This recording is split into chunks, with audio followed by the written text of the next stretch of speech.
El casamiento de una plebeya con el duque de Sussex despertó una serie de ilusiones dormidas en muchas mujeres. Jóvenes esperanzadas en encontrar el príncipe azul de los cuentos de hadas, un caballero de película que les proponga una vida con sentido y una vida amorosa basada en la dependencia. Este fenómeno psicológico fue identificado por una exitosa psicoterapeuta norteamericana, Colette Dowling, como el síndrome o el complejo de Cenicienta.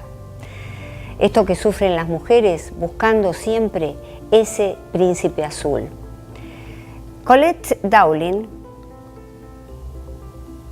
una mujer madre de 3 adolescentes, exitosa en su carrera, podríamos decir casi una feminista que no tenía problemas de independencia.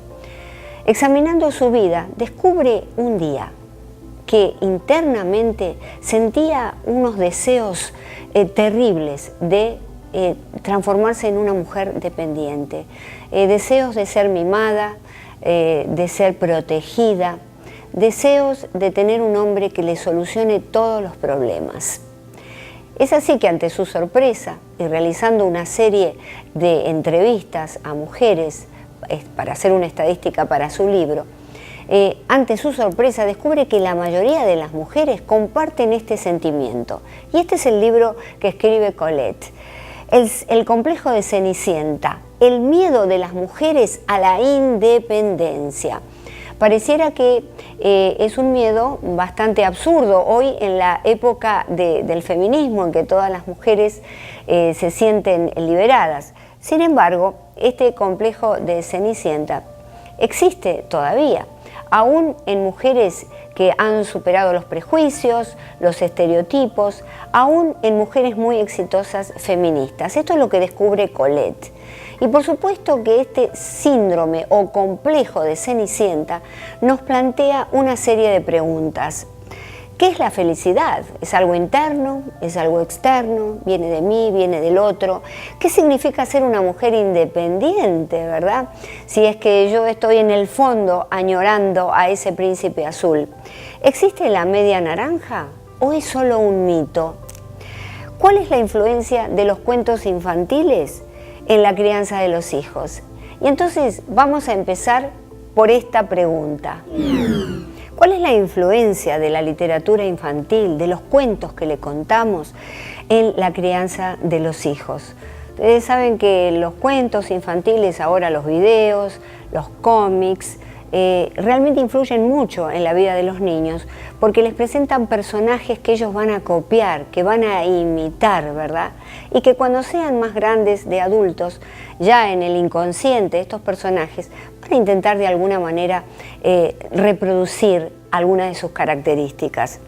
Esto se debe a que según los estudios de Lev Vygotsky, que es un gran psicólogo, creador de la teoría sociocultural, y Albert Bandura, otro gran psicólogo, ellos determinaron que los seres humanos aprenden a través de la observación, la imitación y el ejemplo de los demás. Vale decir que no solamente influimos a nuestros hijos con nuestras acciones, sino además con aquellas cosas y entretenimientos, revistas, cuentos a la noche que les ofrecemos. Vale decir que todo eso forma parte de lo que se llama el paradigma cultural. El paradigma cultural, ¿qué es? Es el modelo de costumbres, lo que aprendemos con la leche materna, ¿verdad? Y desde muy pequeños nos cuentan esos cuentos infantiles que en el caso de las mujeres les provocan un poquitito de autoestima baja porque va a depender de la mujer de otro hombre, ¿verdad?, para poder ser exitosa en muchos de los casos y a pesar de el feminismo. ¿Qué significa ser independiente? Y vemos que ser independiente es acción y acto de no estar bajo la voluntad del otro. Sin embargo, estamos bajo la voluntad de las costumbres que nos han incorporado. Estamos bajo la voluntad de todo lo que nuestros padres nos enseñamos. Y eso también tenemos que cuestionarlo. En el caso de las mujeres particularmente, existen dos clases de independencia, la independencia emocional y la independencia económica.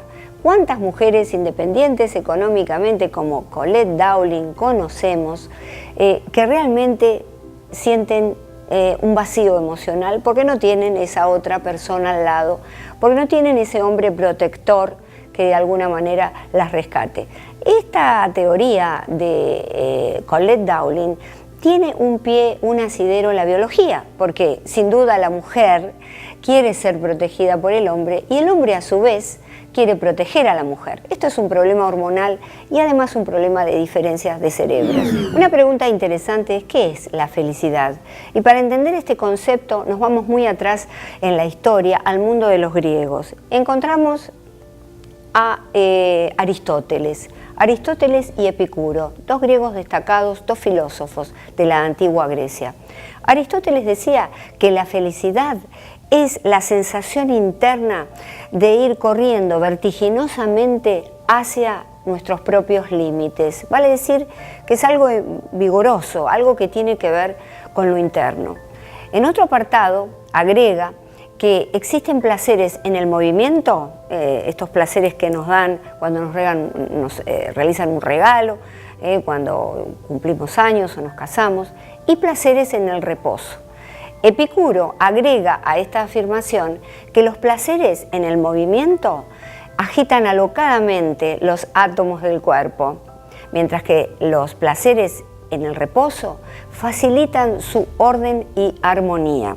Entonces, si unimos ambas afirmaciones, vemos que la felicidad es una sensación interna de paz, armonía y satisfacción por el logro de nuestras metas personales. No somos felices cuando encontramos a otro que nos complemente. Somos felices cuando nos encontramos a nosotros mismos. Si la felicidad es una cuestión interna que no depende de situaciones externas ni de personas, cabe la pregunta si existe la media naranja o es tan solo un mito, para lo cual nos vamos nuevamente al mundo de los griegos. Llegamos a Platón. Resulta que Platón escribió un libro que se llama El banquete. En ese banquete, que era una gran comida con filósofos, un personaje, Aristófanes, comenta en esa cena que en el comienzo de la humanidad los seres humanos no tenían la forma física que tenemos ahora, sino que eran seres redondos, robustos, fuertes, con 4 manos, 4 brazos, 2 cabezas, 2 órganos genitales y 3 géneros. ¿Por qué? Porque estaba varón-varón, hombre, mujer-mujer y el andrógino, que de ahí es el nombre del mito del andrógino, que estaba formado por un varón y por una mujer.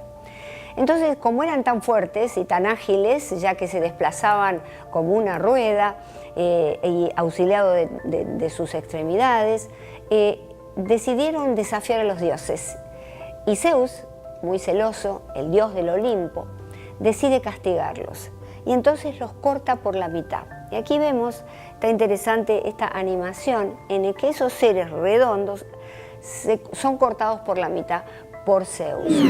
Desde entonces esas mitades errantes se buscan y entonces allí llega a nosotros el mito de la media naranja. Ustedes saben que los griegos dieron origen a la civilización occidental y todo lo que nos llegó, sus mitos, sus leyendas, nosotros las aplicamos porque son los formadores de la civilización occidental.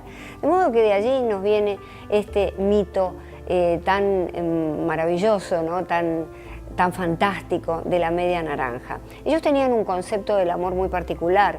La definición del amor para los griegos era un íntimo anhelo de reencuentro con una plenitud perdida, con un otro que complete nuestras faltas, ¿no? Y de allí hoy tenemos este te encontré, porque encontré mi media naranja, quiere decir aquella persona que es afín a nosotros y completa nuestras faltas. Sin embargo, los griegos lo que querían indicar precisamente es que buscamos a esa persona que nos dé respuestas a todas las problemáticas humanas, que nos dé la respuesta a los principales problemas que nosotros tenemos como seres humanos, el odio, el desamor, la envidia, y entonces ese otro, o en conjunto con ese otro, podemos descubrir todas las respuestas.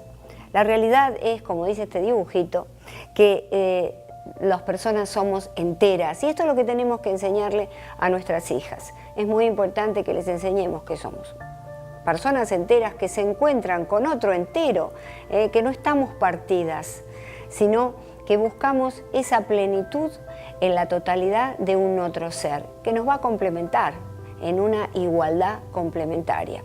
Y de paso, les comento que los mejores cuentos infantiles para los niños, particularmente las mujeres, son aquellos que se cuentan como historias personales, como anécdotas.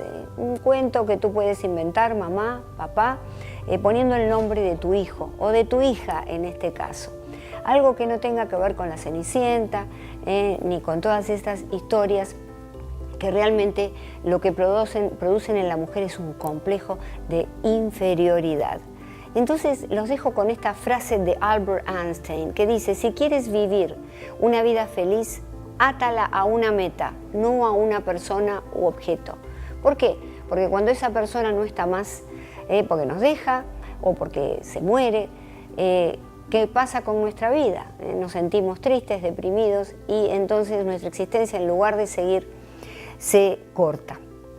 Esta ha sido otra entrega de Consejos de Familia desde aquí, desde los nuevos estudios de Chaviano Production. Felicitaciones, Michael, para Universidad de la Familia. Ahora sí, hasta la próxima semana.